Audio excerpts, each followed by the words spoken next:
Okay, this video is about calculating NPV, which is net present value.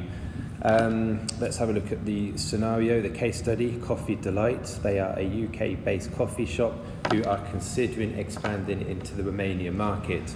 They intend to do this by opening 20 coffee shops in various towns and cities in Romania. The project is forecasted to cost 10 million. Okay, let's have a look at the data here. You could receive similar data in the examination. You've got the years down the left-hand side, net cash flow in the middle, and the discount factors. Now, for net present value, you will need the discount factors. The discount factors, you will need these to calculate net present value. You do not need the discount factors for payback and ARR. Okay, so net cash flow.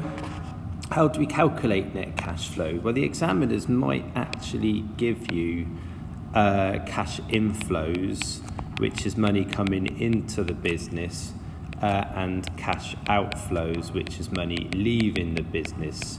So for an example, money coming into the business could be money via sales, and money leaving the business could be the cost of producing the product and staff wages, etc. So net cash flow equals cash inflows take away cash outflows. You may have seen this, or you will have seen this on the cash flow forecast as well.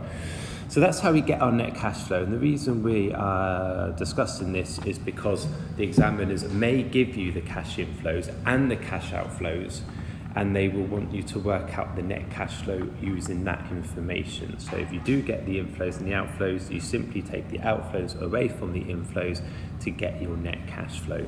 So what this is saying is, in year one, the net cash flow is 1.85 million from that project, from opening up 20 coffee shops in Romania.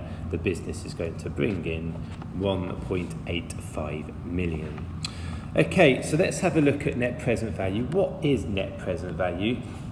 Well, net present value takes into account the total return from an investment in today's terms. It recognises that if £100 received today was invested in a bank, it would grow in value each year. This is done by the use of a discount factor. So let's have a look how we calculate this then. So let's have a look at the data. Let's just take a note of the initial investment of 11 million. What you could do in the exam is you could put in an extra row, year 0, which is now basically net cash flow is going to be, well, the money coming in, the inflow is 0 because you haven't this business hasn't built 20 coffee shops yet. They haven't opened up 20 coffee shops. There's no money coming in, but the cash outflows will be the 11 million. That would be the outflow, the 11 million pounds it's going to take to open up the 20 coffee shops. So because it's minus 11, then we put 11 million in brackets to indicate that it is a minus. And as it says here at the bottom, the discount factor for year 0 is a 1. So we could put in a 1 there.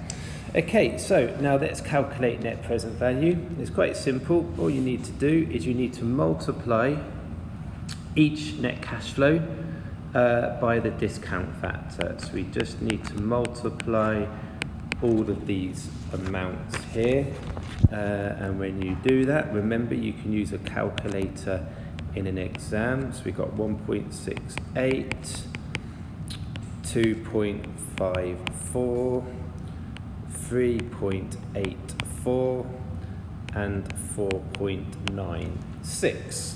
Okay, and if you add all of those up together, you need to add all of these, and whatever answer you get, you need to take away 11 million. 11 million, which is the cost of the project itself. So you add up all of these, 1, 2, 3, 4, add these, add them all up, and then you've got to take away 11 million from your answer, and you will be left with 2.02 million, and that will be the net present value. Now, what does this mean? How do we interpret this? Well, if the project is predicted to produce a positive net present value, then the recommendation is for the business to go ahead and invest. However, that would depend.